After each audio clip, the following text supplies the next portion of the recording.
superstar and 7 years ago. Hold on. Hey Loki fans, today we're talking about new season 2 updates. I'm your host Damien, let's get to it. As of what we know so far, we still have the main cast returning.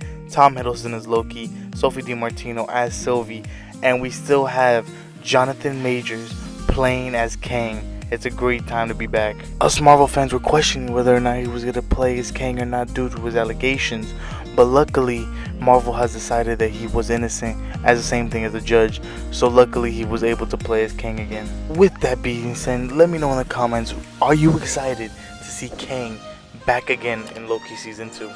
And do me a favor and hit the subscribe button. It is free and it will help the channel a lot, thank you. Me personally, I'm excited for this freaking series. It's gonna be great. I'm ready to see all the twists and turns, maybe enter the multiverse a little bit more. I'm excited.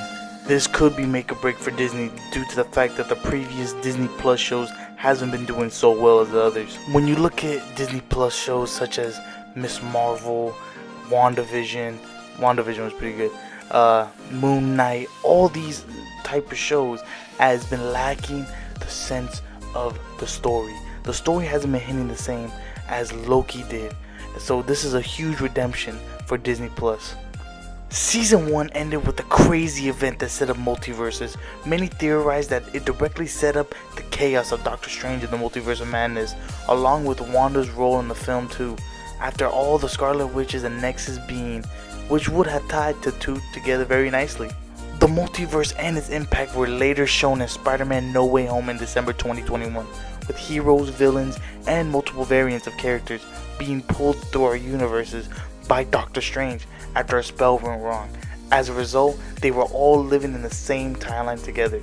This was due to Loki's careless mistakes.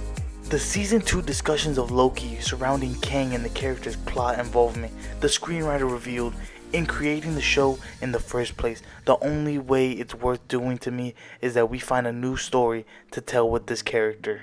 He also said it felt like we had a new emotional ground to cover with Loki. That's the only way into Season 2. We absolutely found that. It's a great continuation of that story that feels different from Season 1 and hopefully will subvert expectations. And the way Season 1 ended with Loki still has to contend with Sylvie's betrayal and the ramifications of what she did.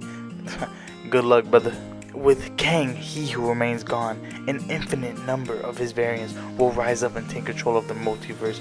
We've already seen what happened in our quote-unquote TVA with the arrival of Kang's statue. As noted earlier, Jonathan Majors' legal situation puts all Kang's businesses up in the air, but it's understood that he plays a major part in Season 2. And we could tell by the mid-credit scene in Ant-Man and the Wasp, accounts of countless Kangs celebrate the death of the Kang the Conqueror, who got stuck into a ginormous core of his ship. Kang the Conqueror may be quote-unquote gone, but the other Kangs look ready to stir up some mess unless someone can stem the flow of the variants that are about to come spilling out of the multiverse. What will Marvel do next? We do know that Loki and Mobius are returning, and the latter, thank Odin, has somehow gotten either his memory back, become acquainted with this Loki, or is a variant who is already sped up with all this kerfuffle. In any case, they're on the same page as everyone else. The two have found themselves in the 1900s and are taken in a very interesting show of some sort. A familiar looking man by the name of Victor Timely has taken to the stage and is dazzling the audience with the talks of time manipulation. We know that Timely is a Kang variant.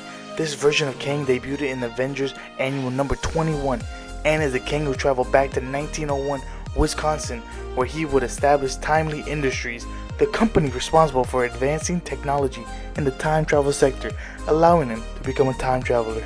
This Timely Kang is said not to be just another version of the many Kangs, but the Conqueror himself.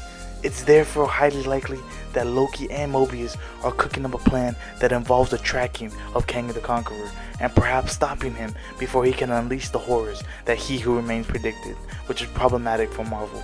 And I really don't know why Marvel did this to spice it up, but the new release date for Loki Season 2 moved up, which is crazy, but it only moved up one day.